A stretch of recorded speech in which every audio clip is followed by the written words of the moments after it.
ఇప్పుడు భారత్ చైనా సంబంధాల గురించి ప్రపంచవ్యాప్తంగా కూడా పెద్ద ఎత్తున చర్చ జరుగుతోంది. మోదీ త్వరలో చైనాకు పర్యటించబోతున్నారు. అంతకంటే ముందే రేపు 18, 19 తారీఖుల్లో చైనా విదేశాంగ శాఖ మంత్రి భారత్కు పర్యటించబోతున్నారు. ఈ నేపథ్యంలో చైనా భారత్ సంబంధాల గురించి పెద్ద ఎత్తున చర్చ జరుగుతోంది. దీని గురించి నాగేశ్వర్ గారితో మాట్లాడదాం. నాగేశ్వర్ గారు, చైనా భారత్ సంబంధాలు పెద్దగా బాలేవు అనేది ప్రపంచానికి తెలిసినటువంటి సత్యం, మనకి తెలిసినటువంటిది. కానీ ఇప్పుడు మనం చూస్తూ ఉంటే చైనాకు పర్యటిస్తూ ఉన్నారు ప్రధాని మోదీ. ఈ మంత్ ఎండ్లో వెళ్ళబోతున్నారు. అంతకంటే ముందు చైనా విదేశాంగ శాఖ మంత్రి భారత్లో పర్యటించబోతున్నారు. ఈ పర్యటనతో చైనా భారత్ సంబంధాలు బలోపేతం కాబోతున్న సంకేతాలుగా చూడాలి. ఒక రకంగా మోడీ ప్రభుత్వానికి కూడా అర్థమైంది. మాలాంటి వాళ్ళ ఎప్పటి నుంచో చెప్తున్నాం, అయ్యా మీరు అమెరికా కోసం చైనా మీద పోరాడకండి. చైనాతో మనకు విభేదాలు ఉంటే చూసుకుందాం, దానికి ఏం డిస్ప్యూట్ లేదు. కానీ అమెరికా మీద ఆశపడి చైనాతో మనం విభేదాలు పరిష్కరించుకోవడం సాధ్యం కాదు. ఇప్పుడు ఉక్రెయిన్ పరిస్థితి ఏంటి? ఉక్రెయిన్ అమెరికాపై ఆధారపడి రష్యాతో పెట్టుకుంది. ఇలా విలవిలాడుతోంది ఉక్రెయిన్. ప్రపంచంలో ఒక బలమైన ఏ దేశమైనా తన శక్తి సామర్థ్యాలపైన ఆధారపడాలి. అంతర్జాతీయ సంబంధాల్లో పర్మనెంట్ ఫ్రెండ్స్ ఉండరు, పర్మనెంట్ ఎనిమీస్ ఉండరు, పర్మనెంట్ ఇంట్రెస్ట్లు మాత్రమే ఉంటాయంటారు. అంటే శాశ్వత శత్రువులు ఉండరు, శాశ్వత మిత్రులు ఉండరు. దేశ జాతీయ ప్రయోజనాలు మాత్రమే ఇంటర్నేషనల్ రిలేషన్స్ ఉంటారు. కోర్స్ కోర్ వాల్యూస్ కొన్ని ఉంటాయి, కాదని అనను. అందువల్ల మనము మల్టీపోలార్ ప్రపంచాన్ని కోరుకోవాలి. ఏ అగ్రరాజ్యం కింద మనము పనిచేయకూడదు. ఏ అగ్రరాజ్యం మోచేతి కింద పనిచేస్తే పరిస్థితి ఘోరంగా ఉంటుంది. ఇప్పుడు ఉక్రెయిన్ అనుభవం కాదు, పాకిస్తాన్ అనుభవం కూడా చూస్తున్నాం. పాకిస్తాన్ అమెరికాకు ఒక రకమైన క్లయింట్ కంట్రీ. పాకిస్తాన్ ఏం అభివృద్ధి సాధించింది ప్రపంచంలో? అందువల్ల India is a big nation, India is a great power. ప్రపంచంలో 5వ అతిపెద్ద ఆర్థిక వ్యవస్థ. అనేక రంగాల్లో ప్రపంచంలో ఉన్న టాప్ 12 దేశాల్లో ఒకటి. Space, nuclear science, information technology, మీకు అనేక రంగాల్లో ఇలాంటి ఒక గ్రేట్ కంట్రీని అమెరికాకు జూనియర్ పార్ట్నర్గా చేయకండి అని మాలాంటి వాళ్ళు అంటుంటే, వీళ్ళు చైనా ఏజెంటు, చైనేశ్వర్ అని, చైనా భారతీయులుగా మా భారత ప్రయోజనాలు కాపాడమంటున్నాం కదా. అంటే మామూలు బీభత్సం కాలేదు. 2020లో గాల్వాన్ ఇన్సిడెంట్ తర్వాత అసలు చైనా యాప్ని బహిష్కరించడం, చైనా చెడిపోయిన చైనా టీవీలు బాల్కల్ నుంచి పడేసి దేశభక్తిని చాటుకోవడం, సోషల్ మీడియాలో పాకిస్తాన్ చైనా రెంటిని కొడదామంటూ వీరాది వీరులు పోరాటాలు చేయడం, అన్నీ చేశారు. ఏం జరిగింది? ఇప్పుడు వరుస పెట్టి ఈ 2-3 నెలలు మీరు చూడండి ఏం జరుగుతున్నాయి. ఒకటి, చైనా భారత్ల మధ్య సరిహద్దు చర్చలు ఊపందుకున్నాయి.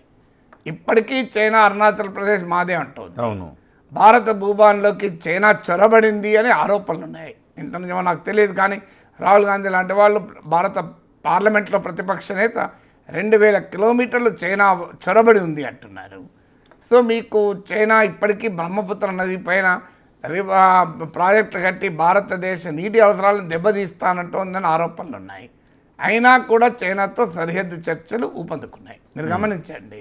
ఇప్పుడు చైనా ఫారెన్ మినిస్టరు, మన national security advisor Ajit Doval ఆహ్వానం మేరకు ఇండియాలో తాజా రౌండ్ ఆఫ్ బార్డర్ టాక్స్కి వస్తున్నాడు. ఇది ఆగస్టు 18, 19. అది మొదటిది. రెండవది, బార్డర్లో డిసెంగేజ్మెంట్ అయింది. డిసెంగేజ్మెంట్ అంటే తాము మోహరించిన స్థానాల నుంచి వెనక్కు తగ్గడం. ఆల్రెడీ లడక్ ప్రాంతంలో వెనక్కు తగ్గారు, ఇప్పుడు ఇతర ప్రాంతాల్లో కూడా డిసెంగేజ్మెంట్ అవుతుంది. రెండవది. మూడవది, చైనా టూరిస్టులకు భారతదేశం వీసాలను సడలించింది. నాలుగవది, చైనాకు డైరెక్ట్ ఫ్లైట్స్ ప్రారంభించమని విమానయాన సంస్థలకు భారత ప్రభుత్వం ఆదేశించింది. ఎయిర్ ఇండియా, ఇండిగో చైనాకు డైరెక్ట్ ఫ్లైట్స్ మొదలుపెట్టింది. 5 హై లెవెల్ విజిట్స్ మొదలయ్యాయి. మన national security advisor Ajit Doval వెళ్ళాడు. తర్వాత షాంఘై కోఆపరేషన్ మీటింగ్ సందర్భంగా రాజ్నాథ్ సింగ్ వెళ్ళాడు. ఫారిన్ మినిస్టరు జయశంకర్ వెళ్ళాడు. ఇప్పుడు ఏకంగా ఈ నెల చివరన భారత ప్రధానమంత్రి నరేంద్ర మోడీ వెళ్తున్నాడు మీరు చైనాకు. So series of visits. China foreign minister ఇండియాకి వస్తున్నాడు. ఈ మోడీ పోయిన తర్వాత నెక్స్ట్ బ్రిక్స్ సమ్మిట్కు ప్రెసిడెంట్ జిన్పింగ్ భారత్కు రాబోతున్నాడు. అందువల్ల చైనా ఇండియాల మధ్య బైలేటరల్ విజిట్స్ హైయెస్ట్ స్థాయికి వెళ్ళాయి. ఆరవది చైనా నుంచి పెద్ద ఎత్తున ఎఫ్డిఐని ఆహ్వానించాలి అని భారత ప్రభుత్వ ఎకనామిక్ సర్వేలో పేర్కొన్నారు. మీరు ఎఫ్డిఐ ఫ్రమ్ చైనాకు పెద్దపీట వేయాలి, చైనా పెట్టుబడులకు పెద్దపీట వేయాలని. చైనా కంపెనీలతో భారతీయ కంపెనీలు జాయింట్ వెంచర్లు పెడుతున్నారు ఇప్పుడు కొత్తగా, మీరు గమనించండి. సో ఇది ఆరవది. ఏడవది బార్డర్లో ఇండియా చైనా ట్రేడ్. బార్డర్లో ట్రేడ్ అంటే భారత చైనా సరిహద్దు మధ్య మీకు రకరకాల లోకల్లీ మేడ్ ప్రొడక్ట్స్లో చైనా ట్రేడ్ జరుగుతుంది. ఆ ట్రేడ్ను అది కూడా కొన్ని $1 మిలియన్ ఉంటుంది. స్థానికంగా చైనాలో ఇండియాలో తయారు చేయన ఆ లోకల్గా తయారైన వస్తువులు అది కూడా కొన్ని పాయింట్స్ వద్ద బార్డర్ ట్రేడ్ పాయింట్స్ని మొదలు పెడుతున్నారు. ఏడవది. ఎనిమిదవది రష్యా ఇండియా చైనా రిక్ అని ఉంది. ఈ RICలో యాక్టివేట్ చేయాలని రష్యా ప్రతిపాదిస్తోంది, చైనా అంగీకరించింది. భారత్ కూడా దీనికి సూత్రప్రాయంగా సానుకూలత వ్యక్తం చేసింది. ఒకవైపు ఏమో ఆపరేషన్ సింధూర్లో మనం చూసాం చైనా పాకిస్తాన్ నెక్సెస్ ఎంతవరకు వెళ్ళిందని. ఇప్పటికీ కూడా పాకిస్తాన్ కొనుగోలు చేసే ఆయుధాల్లో 81% చైనా నుంచి. సో ఇప్పుడు చైనా పాకిస్తాన్ మిలిటరీ అనుసంధానమైన పరిస్థితి మన ఆపరేషన్ సింధూర్లో. సో అయినా కూడా మనం చైనాతో ఇప్పుడు 8 రకాలు చెప్పాను మీకు.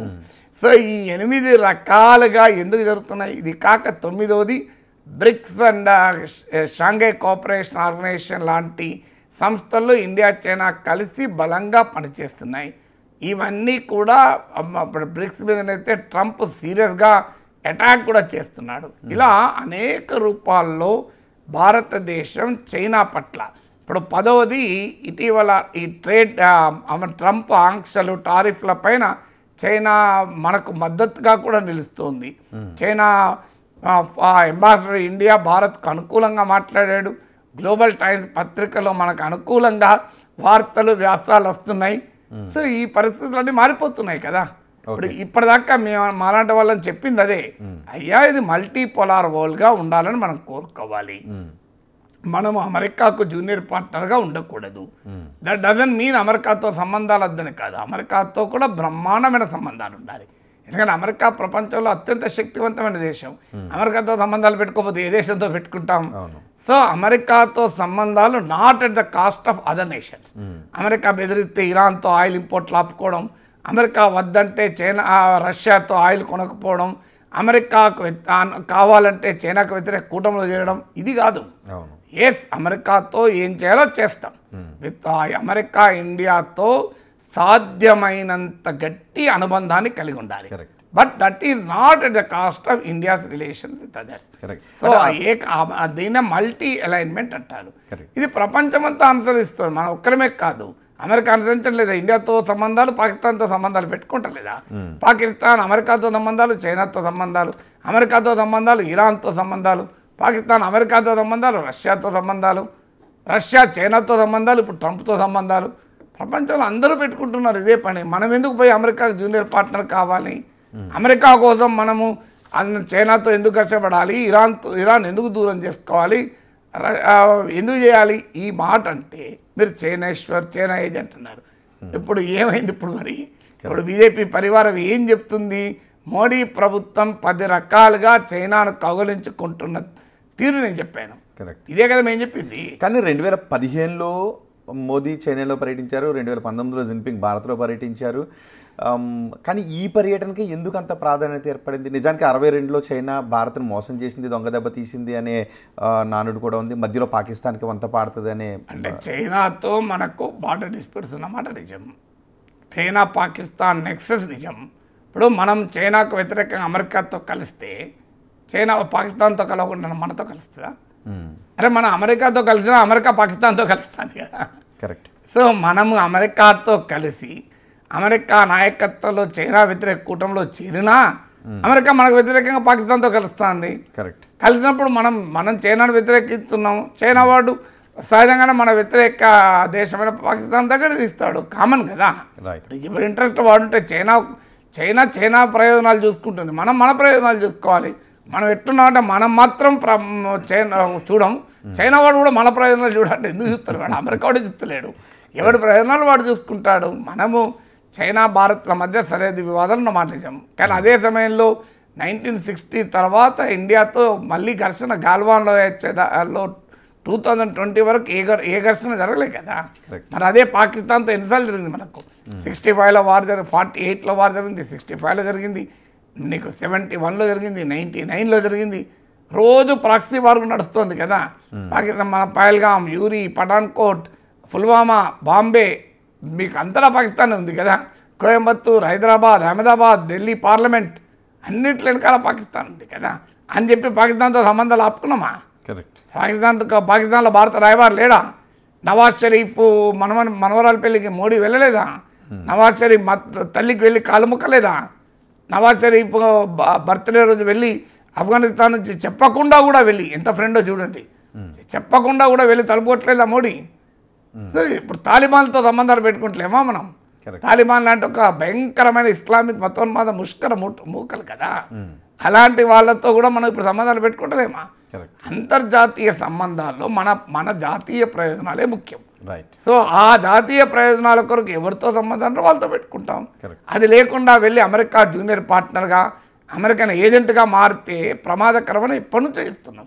ఇవాళ అనుభవంలో అర్థమైంది. ట్రంప్ పుణ్యమా అనేది ట్రంప్ జాడిస్తుంటే అర్థమవుతుంది. నేను చెప్తే అర్థం కాలే, మమ్మల్ని తిట్టారు కదా. రైట్.